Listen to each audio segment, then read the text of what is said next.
প্রমাণ লোপাটে যে আকাশদীপ ভৌমিকের সাথে ঈশা এবং সুকুমার হালদারেরও হাত আছে তা হাতে নাতে ধরে ফেললো পর্ণা। বিস্তারিত জানতে সঙ্গেই থাকুন, চ্যানেলটিকে সাবস্ক্রাইব করে রাখুন। সৃজন এবং চয়ন থানায় এসে কোনো রকম কোনো হেল্প পায়নি। এরপরে থানা থেকে বেরিয়ে এসে পর্ণা বলে যে বুবাই এবং অভিজিতের যে এত বড় ক্ষতি করেছে তাকে আমাদের নিজেদেরই ধরতে হবে, আর সেটা কিন্তু পর্ণাদেরই করতে হবে, এটা বুঝতে পেরে যায় পর্ণা। আর তারপরই পর্ণা চয়নকে বলে, আচ্ছা চয়নদা, আমাকে ওই জায়গায় নিয়ে যাও তো যেই জায়গায় এই অ্যাক্সিডেন্টটা হয়েছিল।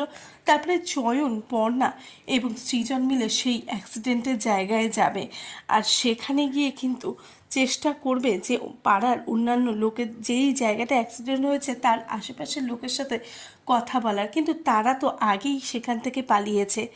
এরপরই হঠাৎ করে বিকাশ কিন্তু পর্ণাদের সাথে কন্ট্যাক্ট করার চেষ্টা করবে, যে কোনোভাবেই সে এই ব্যাপারটিকে মেনে নিতে পারেনি বলে কিন্তু সে কোনো মতেই চায় না যে যে দোষ করেছে তার শাস্তি যা হবে না, এটা কিন্তু মেনে নিতে পারছে না কোনো মতেই বিকাশ।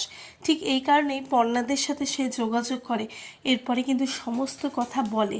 এরপরে প্রমাণ ছাড়া তো কাউকে ধরা কোনো মতেই সম্ভব নয়, তাই পর্ণা আকাশদীপ ভৌমিকের ওপরে, এমনকি আহির ভৌমিকের ওপরে নজর রাখতে শুরু করে।